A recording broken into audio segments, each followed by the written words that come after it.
Halo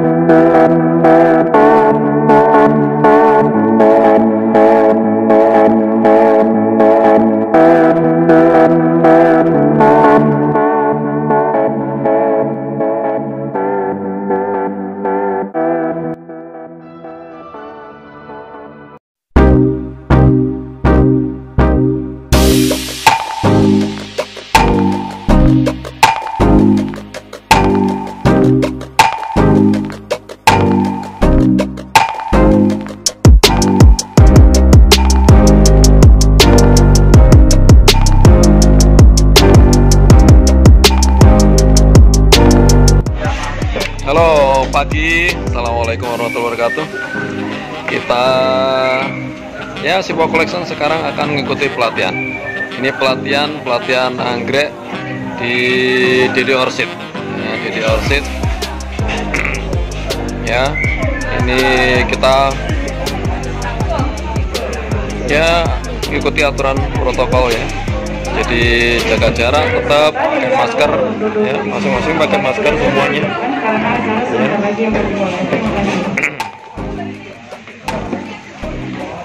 Kita pelatihan soal anggrek ya, coba kita lanjut.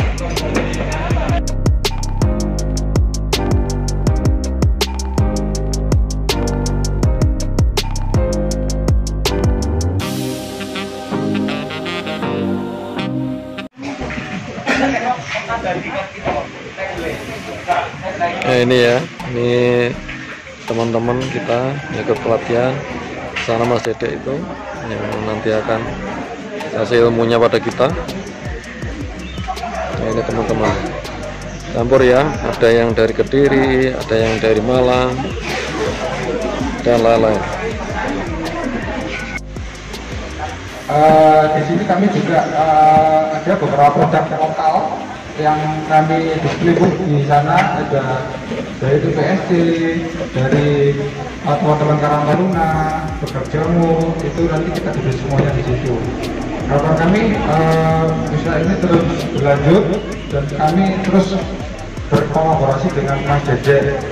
Nanti kita juga ada lelang Bapak Ibu, lelang anggrek yang nanti hasil dari lelang akan kami donasikan kepada saudara kita yang membutuhkan. Tidak semua ya, tidak semua jenis, tapi secara umum anggrek yang suka teduh adalah misalnya adalah Phalaenopsis. Nah, itu yang suka teduh.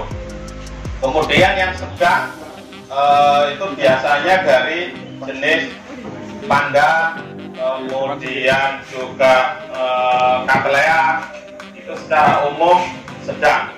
Kemudian yang tipe-tipe panas biasanya dari Arachis, kemudian Dendrobium. Nah, itu biasanya 80 sampai 100% itu full sinar matahari malah bagus. Seperti contohnya adalah anggrek kalajengking atau Arachis. Itu memang suka panas, kalau itu nanam di dalam kebun atau greenhouse biasanya malah susah berbunga, pertumbuhannya kan tinggi terus. Nah, itu kemudian kalau cahayanya terlalu banyak, untuk Phalaenopsis biasanya gosong. Jadi Bapak Ibu untuk Dendrobium itu biasanya suka panas. Kalau Bapak Ibu nanam anggrek Dendrobium kemudian batangnya kan nggak kokoh, nah itu ciri-cirinya bahwa tanaman anggrek itu kurang cahaya. Jadi kita bisa melihat berdasarkan karakter fisik pohon. Dendrobium itu biasanya kokoh. Nah, kalau di tempat Ibu misalnya tanamannya siapa yang bertanya? Nggak kokoh, misalnya cenderung ngejar matahari. Nah, itu biasanya itu lelang cahaya. Nah, cahaya itu intensitasnya bagus. Itu gimana? Pencahayaannya bagus itu adalah ketika mendapat sinar matahari mulai pagi sampai sore. Jadi bukan berapa persentasenya, cuma kadang-kadang naruh anggreknya di teras. Nah, bisa, tapi kalau persentasenya cahayanya mulai pagi sampai sore atau jangka waktunya lama itu jauh lebih bagus. Nah, itu tadi dari cahaya. Kemudian dari kelembapan. Nah, dari kelembapan ini juga faktor yang paling menentukan. Misalnya ada yang karakter anggreknya suka kering. Nah, yang tanaman yang suka kering nih, kalau di dendrobium itu biasanya kayak Carolinea, Canaliculatum, Sutichnoi, Lacentera dan sejenisnya. Kalau ibu tanaman di tempat teduh kemudian dengan kelembapan tinggi biasanya busuk. Apalagi kalau bapak ibu rajin nyiram. Ini, jadi iya, itu justru malah menyiksa tanaman. Ya, jadi kalau ya, jadi kalau kering itu medianya jangan banyak-banyak. Misalnya kalau anggreknya kecil, jangan kasih pot yang besar, karena kelembapannya nanti semakin tinggi. Media di anggrek itu tujuannya adalah untuk menstabilkan kelembapan selain untuk penyerapan nutrisi. Jadi anggrek juga penyerapan nutrisi itu rata-rata penyerapannya dari daun.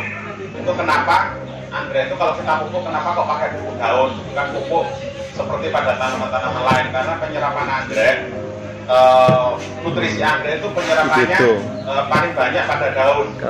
Gitu. Dari akar juga, tapi prosentasenya lebih banyak ke daun. Novi pada Nah, itu tadi untuk ada akar. untuk kelembapan. Kalau yang suka lembab itu biasanya untuk Phalaenopsis. Yang kebun itu semua Pedilum dan jenisnya itu memang suka. Jadi daun ini nggak pernah kelembapan tinggi. Kemudian untuk pengendalian si manis sama penyakit. Nah, ini faktor yang paling menentukan selain tadi itu untuk tawan banyu agroklimat. Jadi dilebih. Kalau di anggrek pengendalian sama penyakit itu untuk pemupukan, untuk anggrek yang tipenya masih kecil, seedling, nah itu biasanya pakai pupuk NPK yang kandungan N-nya tinggi.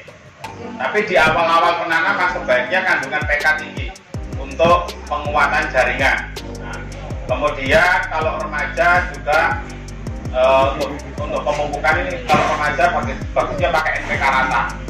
Kalau dewasa bagus juga pakai NPK yang PK-nya tinggi untuk pembungaan. Tapi ada beberapa percobaan juga yang saya lakukan juga kalau dari kecil itu pakai PK tinggi, itu prosentase hidupnya lebih tinggi waktu aklimatisasi. Nanti kalau sudah dewasa itu pakai NPK rata itu juga bagus. Nah, nantinya bagus ibu, bapak ibu coba sendiri prosentasenya seperti apa, nanti bisa coba seperti itu. Kalau pengen subur ya pakai N, kalau pengen cepat bunga ya pakai NPK yang PK tinggi. Ya. Kalau tanamannya misalnya terlalu subur, nah itu bisa dipupuk pakai PK tinggi, cahayanya ditambahi, kemudian penyiraman dikurangi. Nah itu juga faktor menentukan untuk pembungaan atau pemupukan anggrek. Kemudian bagaimana pemupukan ini dilakukan seminggu 2 kali. Jadi pemupukan seminggu 2 kali dilakukan di pagi hari. Pagi hari ketika matahari pertama keluar itu paling bagus untuk pemberian pupuk. Kalau untuk pemupukan siang hari itu resiko biasanya kalau kita kebanyakan dosis biasanya anggreknya gosong. Kemudian kalau sesuai dengan persentase pemupukan siang itu penguapannya terlalu cepat, jadi nanti banyak nutrisi yang terbuang. Nah kemudian untuk pemberian vitamin atau CPT, sebaiknya pemberian CPT ini dilakukan saat keadaan tertentu, misalnya tanaman stres, kemudian habis split atau repotting atau perjalanan jauh gitu. Kalau kita beli online itu bisa disemprot CPT, bisa B1, kemudian bisa vitamin B1, kemudian bisa CPT. Bagaimana kalau kita penggunaannya sering menggunakan CPT, itu dalam jangka waktu yang lama itu tidak bagus buat tanaman. Seperti halnya kita, kalau kita itu sehat dikasih obat itu kan juga kurang bagus buat pembuat CPT. Itu kalau di manusia itu seperti zat yang ini masih kosong ya. Seperti narkoba atau kalau doping. Nah itu kalau dipakai secara lama biasanya bagus. Kita pakai CPT biar cepat bunga. Nanti disemprot ya memang cepat bunga. tapi dampak ke tanamannya yang harusnya nutrisinya buat pertumbuhan batang baru, untuk daun, itu nutrisinya akan habis untuk pembungaan. Kalau tanamannya misalnya besar, subur, dikasih dengan perlakuan lingkungan nggak bisa bunga bisa, tapi jangan terlalu sering. Karena mungkin Bapak Ibu pernah punya tanaman subur nggak bunga-bunga. Nah, itu bisa jadi karena faktor kebanyakan DDT atau zat pengandung tumbuh ataupun vitamin. Kemudian ada tanamannya kerdil, nggak besar-besar, bisa juga karena faktor CBT atau vitamin itu tadi. Ya, karena vitamin B1 itu kandungannya bukan vitamin saja. Vitamin B1 itu biasanya untuk tanaman kita menumbuhkan akar baru. Kalau sudah tumbuh, pemakaian sekali 2 kali sebaiknya dihentikan. Kemudian pakai yang lain. Kemudian untuk penggunaan pupuk ini juga sebaiknya digunakan sesuai dengan aturan pakainya. Kalau aturan di pupuknya 1 gram ya digunakan 1 gram. Kalau digunakan aturannya 1 cc juga gunakan 1 cc. Karena kalau penggunaan terlalu banyak kemudian ngendap di media, nah ini bisa merusak medianya. Nah, itu tadi untuk penggunaan pupuk dan CBT. Kemudian bagaimana dengan pengendalian hama penyakit? Nah, untuk pengendalian penyakit ini yang bagus adalah kalau memang untuk skala hobi, dilihat dulu kalau memang ada penyakit di tanaman bisa disemprot, ditanggulangi. Kemudian kalau skalanya memang usaha, ya memang harus rutin menjaga agar tanamannya sebelum diserang semprot agar tidak kena penyakit untuk menjaga penampilan. Kalau sudah keserang kita semprot, nah ini nanti penampilannya juga kurang menarik, pertumbuhannya juga terhambat. Untuk hama penyakit penyemprotan jenis kutu-kutu, nah itu biasanya pakai insektisida. Bisa pakai merek Marshall, Desis, kemudian Pastak atau jenis lainnya. Nah itu juga dosisnya harus sesuai. Tidak boleh menggunakan pestisida lebih dari aturan atau kurang. Harus sesuai. Nah, kemudian penyemprotan usahakan setelah 3 kali penyemprotan, 2 atau 3 kali penyemprotan itu jenis insektisidanya diganti bahan aktifnya atau mereknya diganti. Tujuannya adalah agar penyakit tidak resisten atau biar tidak kebal. Biasanya kalau Bapak Ibu nyemprot tanaman, kalau dosisnya kurang, tanamannya nggak mati. Nah nanti minggu depannya kita semprot lagi, biasanya akan kebal. Nah itu kenapa kalau penyemprot harus sesuai dengan dosis. Kalau kelebihan resikonya pada tanaman yang tidak kuat biasanya akan mengalami gangguan. Biasanya agak kerut-kerut di bagian daun anggrek atau kadang-kadang gosong. Nah itu kemudian akar yang kena pestisida secara berlebih itu biasanya akan berhenti. Kemudian fungisida ini juga tidak kalah pentingnya. Depan sendiri. Kalau untuk skala hobi, juga kalau memang ada kena jamur bisa disemprot. Tapi kalau fungisida ini sebaiknya memang dilakukan secara rutin. Bisa seminggu sekali atau 2 minggu sekali. Ini wajib bagi yang memang kebun atau anggreknya banyak atau skalanya memang untuk usaha. Ini wajib. Penyemprotan sama pagi hari atau sore hari. Untuk pemberian pestisida baik itu insektisida atau fungisida sebaiknya dilakukan pagi atau sore hari. Sore hari lebih bagus dari pagi. Karena apa? Kalau kita semprot di tanaman, kalau sore hari kita suhu sudah mulai turun, nah itu air yang melekat pada daun itu pestisida yang melekat pada daun itu tahannya lama. Jadi kalau ada penyakit di situ biasanya akan resiko untuk matinya itu lebih tinggi. Kalau sesuai dosis pasti bisa mati. Kemudian berikutnya adalah penyakit yaitu tumor. Nah, ini biasanya banyak sekali nyerang pada tanaman. Tumor ini biasanya akan cepat berkembang pada saat kelembapan tinggi dan suhu panas. Kalau ibu nyiramnya di siang hari, itu resiko untuk perkembangan tumor dan jamur itu lebih cepat. Jadi Bapak Ibu penyiraman juga usahakan pagi atau sore, jangan siang, karena kalau ini nanti pertumbuhannya juga kurang bagus buat tanaman. Kemudian yang tadi untuk akar tumor biasanya ada di bawah daun, jadi bentuknya coklat kayak seperti karat.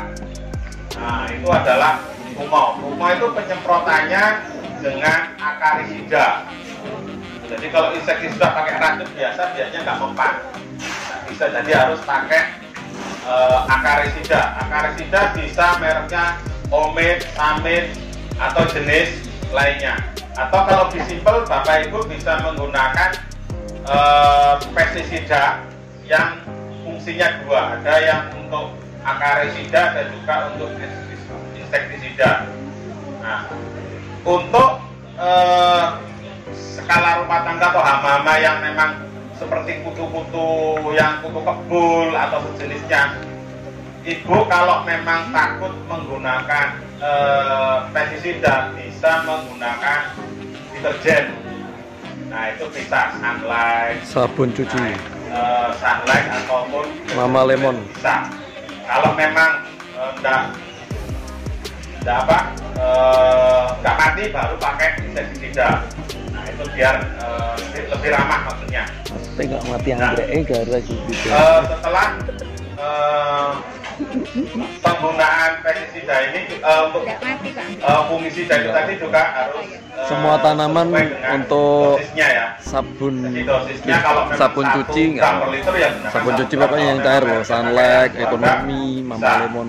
Biasanya kalau Nanti kalau Bapak Ibu dikasih di menggunakan medianya pestisida, kadang bisa merek bekecot kita, mati, merek, terus bisa kalau di media Atracol atau Titan. cacing barang bisa keluar. Biasanya yang kalau ingin bersih bisa pakai Practicur atau Polycur. Tapi biasanya Kadang tanaman kalau buah kita sama pakai barang gitu yang kan jernih dibanding itu, cacingnya di pot biasanya itu kurang kelihatan matang. kan berapa. Biasanya kalau Itu dikasih aja disemprot disiram kalau sama daunnya 1:10 matang. biasanya. Nah, 1 sendok banding ya, kalau pakai yang bersih 1 sendok yang kan. bersih cairannya enggak kentara itu biasanya kurang Bisa matang. 3 liter. Ya Bu ya, biasanya. Itu nggak ada Ya. pestisida kemarin. Tapi kalau coba kelemahannya kalau aku kita pakai yang pekatkan gitu nggak apa-apa. tepung tadi yang warna coklat kayak Titan Anthracol itu biasanya kalau nempel di bunga yang kurang menarik. Nah, itu bisa pakai.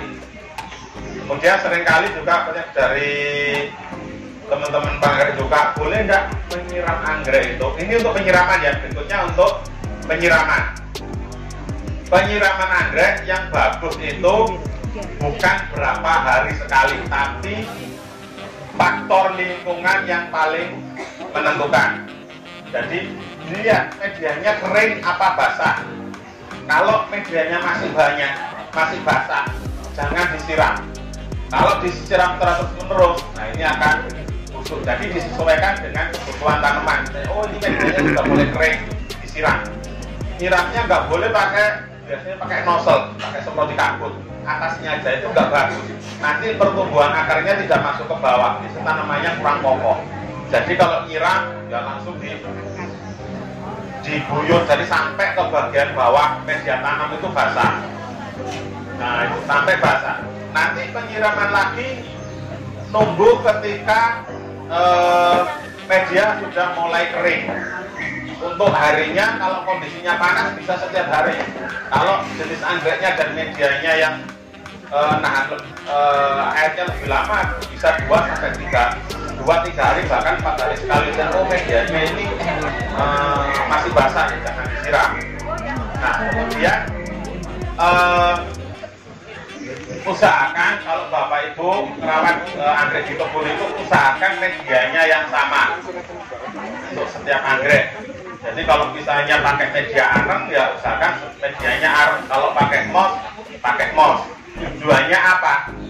Kenapa kok harus sama? Karena dari setiap anggrek ini, setiap media itu penyerapan medianya, penyimpanan airnya di media itu berbeda-beda. Misalnya ada pakai moss. Kalau kering itu misalnya 2 sampai 4 hari baru kering. Kalau pakai arang, nah itu biasanya sehari sudah kering. Kalau medianya jadi satu, disemprot yang basah, nanti basah kena semprot, setelah itu yang beresiko untuk rusak tanaman. Kemudian juga usahakan dalam satu kebun itu anggreknya ukurannya sama, kebutuhan cahaya, agroklimatnya sama. Jadi kalau Bapak itu sering kendala, kenapa anggrek saya nggak bagus? Nah, itu biasanya kebunnya satu tapi isi anggreknya banyak. Mau ada dendro, ada cattleya, ada vanda, papilio medillo, ada yang tinggi. Hatimu gak melok, Om? Nah ini nggak bisa. Nah ini yang sering terjadi. Semuanya jadi satu. Mau, Ma? Iya. Adikmu gak melok? Nah, Adikmu Blitar? Oh. Pengen Indri? polisinya banyak, tapi kebunnya tidak ini. Nah itu tentunya kan nggak bagus medianya itu campur Aku golekmu sing apik lebihan. Dimana misalnya ada anggrek bulan suka teduh, anggrek dendrobium suka panas, ada Indri, panas, ada papilio ada Uma, suka teduh. Dalam satu Indri. tempat. Kalau kebunnya panas, yang bagus dendrobium kalah mati. Kok ora Kalau kebunnya teduh, dendrobiumnya tadi gutuk. iya, Ku tonggone. kolor itu panjang kemana-mana, batangnya nggak bunga-bunga. Nah, terus tanya, kenapa anggrek saya pupuknya pakai apa biar anggrek saya berbunga? Lah, secara agroklimatnya memang nggak sesuai ya nggak bisa berbunga. Nah, itu. Ya, nanti kalau tanamannya busuk, tiba-tiba keluar keki, senangnya minta ampun. Anggrek saya punya keki. Padahal keki di anggrek itu adalah tanda tanaman nggak sehat. Iya. Jadi kenapa anggrek keluar di ujungnya agak kayak gitu? Karena medianya sudah asam, akarnya nggak mau tumbuh. Secara alami mereka ingin meneruskan turunnya biar nggak punah. Nah itu biasanya keluar kayak gini. Nah itu udah sifat karakter alaminya. Misalnya kalau di pohon itu ada pohon, kemudian di situ medianya sudah asam, busuk. Nah itu akan keluar kayak gini. Itu nanti kan jatuh. Nah, kemudian jatuh biasanya ke ranting yang lain. Nah, anggrek akan tumbuh di sana, itu sifat alaminya. Kemudian biasanya lagi tanaman gak sehat itu biasanya berbunga. Belum musimnya kadang-kadang berbunga. Itu bunga sayonara, belum mati biasanya. Iya, salam perpisahan. Itu secara alami tanaman yang mau mati biasanya akan mengeluarkan bunga. Tujuannya biar disilang, kalau di alam disilang sama serangga atau angin jadi biji sebelum mati. Bijinya kalau bunga tanamannya nggak bagus ya diperiksa lagi. Oh ini tutasnya nggak mau tumbuh, berarti langsung dibersihkan, ganti media. Kalau keluar kena tangkai bunga segera dipotong biar nutrisinya tidak kebuang untuk bunga, tapi untuk nutrisinya tunas. Nah, seperti itu. Kemudian lagi untuk penyembelitan keki tadi, kalau sudah ada kekinya ya jangan dibuang, bisa ditanam atau kalau mau nyembelih bisa. Kalau memang untuk keki, kalau bedanya bagaimana? Ya bisa ditempel sama mos atau sama pakis yang kecil, diikat aja. Kalau akarnya sudah tumbuh, dipotong, tanam. Kalau mau dipotong ditanam bisa, tapi biasanya intensitasnya lebih tinggi, pertumbuhannya agak terhambat. Tapi kalau ada kasih mos atau dikasih pakis itu lebih bagus lagi. Nah, itu mungkin dari saya yang lebih banyak masalah dari Bapak Ibu apa? Mungkin kita lebih banyak waktunya untuk tanya jawab. Nah, mungkin dari Bapak Ibu kita batasi dulu untuk tiap sesi. Nanti ada 3 pertanyaan. Ya, nanti setiap sesi berikutnya kita ada surprise, kita lagi surprise. Ya, untuk pertanyaan pertama mungkin Bapak Ibu ada yang perlu ditanyakan.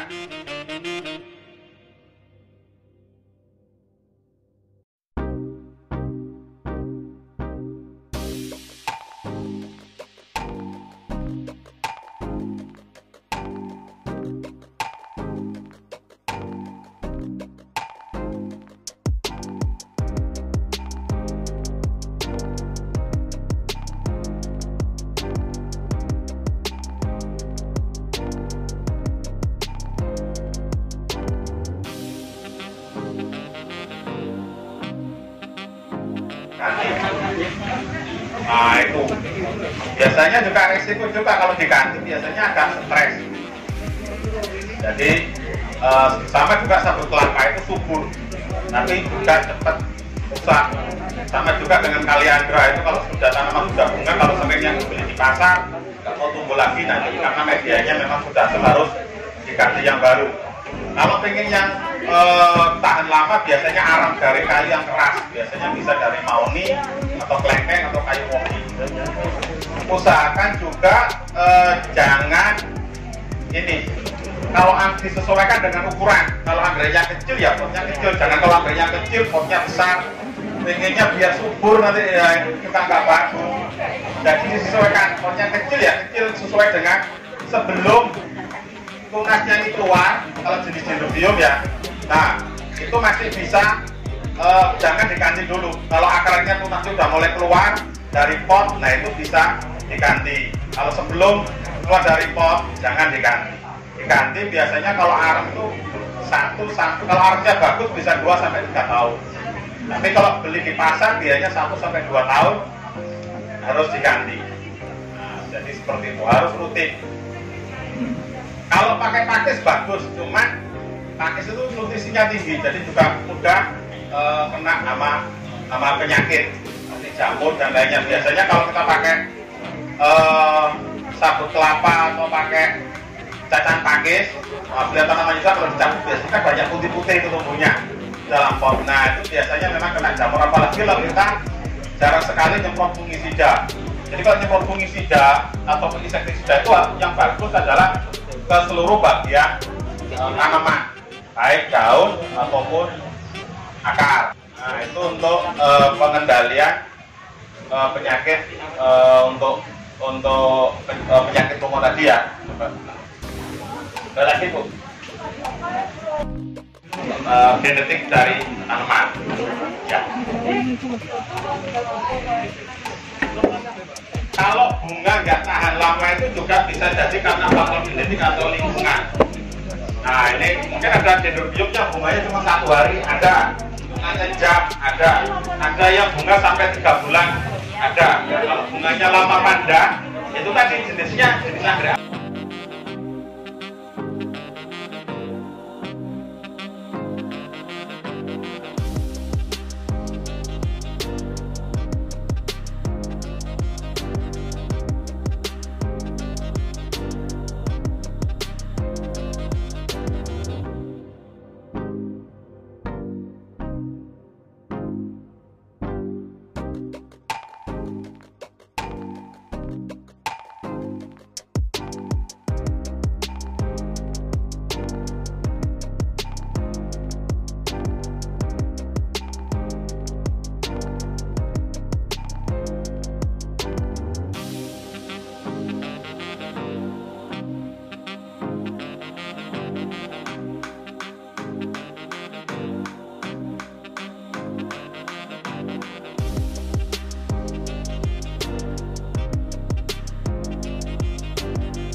Nanti sesinya setelahnya apa toh? Ya sudah ini Pak, keliling-keliling aja. Oh iya.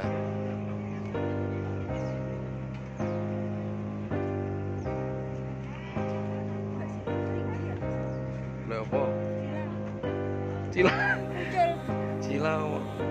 Ora ketok mau sampe anu. Melo tosa wisan. Durung. Durung ketok aku njen.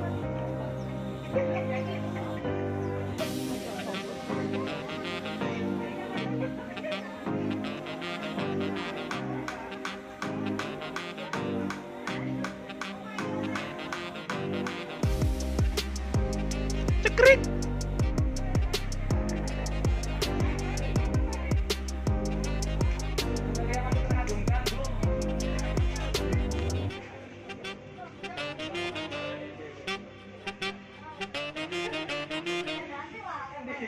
Satu, waduh.